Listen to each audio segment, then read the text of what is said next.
European stock markets are trading lower this morning, with the UK's FTSE 100 index down around about 17 points and the EuroStoxx 50 index lower by around about 12 points. In Germany, the DAX is off around about 50 points, while US stock futures are indicating a lower open, with the Dow Jones looking down around about 53 points at the moment, and the S&P down around about 7 points. In the currency space, the euro is steady against the dollar. It's below that 130 level, however very much steady, and the dollar on the other hand has continued to strengthen against the yen, hitting a 4-year high at levels that we haven't seen since October 2008. And in the peripheral bond market space, both Italian and Spanish bond yields are relatively calm. ICE's just had a debt auction which went down quite smoothly, although investors have expressed that the auction wasn't as strong as they had hoped for.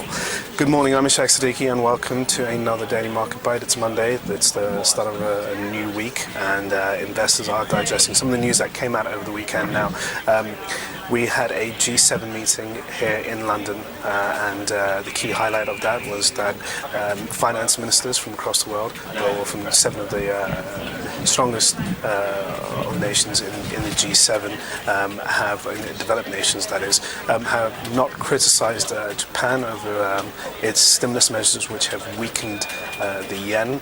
That's been seen as a positive, as it seems that they've given Japan the all clear to continue aggressively easing, and in turn that will drop the value of the yen. That's helped Japanese markets, with the Nikkei again hitting fresh record highs, levels we haven't seen for a while, sitting at multi-year high levels, and that's corresponded here in Europe and in the US, where we have a pretty overbought market, and that's one of the reasons why we're pulling back today in Europe, as investors are scaling back from the 2 week of strong gains. That's the same case for the US market. We've also had some news where the Wall Street Journal reported that the Federal Reserve has a strategy when it comes to reducing the pace of quantitative easing in the months ahead.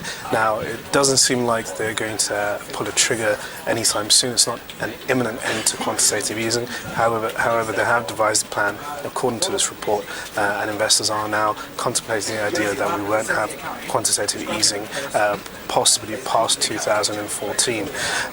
Now, closer to home in Europe, as I said, we are booking some profits, but a lot of the attention today has been focused around Italy and the debt auction, which wasn't as great as some hoped. It's regarded as decent on the whole. They did reach the top demand. They did pay a lower yield for the auction, but it hasn't been as strong as some investors may have hoped for. At the same time, we don't have much economic data or corporate data out in Europe, so a lot of the focus is now shifting over to the US economic diary. We have the retail sales data coming out this afternoon, and also business inventories, and that's going to be the big focus to look out for. In Europe, we have a number of economic data points coming out this week, particularly Germany's ZEW survey tomorrow, and also on Wednesday we have the Eurozone GDP figure for the first quarter, which will gain a lot of attention. Other than that, there's not much else to say, and well, there is a finance minister meeting in Brussels later on this afternoon, which will get a bit of attention, as finance ministers will be talking about aid packages for Spain, Cyprus and Greece. So some comments there may help the market give us some sort of direction in the week ahead. But yeah, other than that, nothing much else to say, and I'll speak to you guys tomorrow about what's going on, and maybe give you some clues over the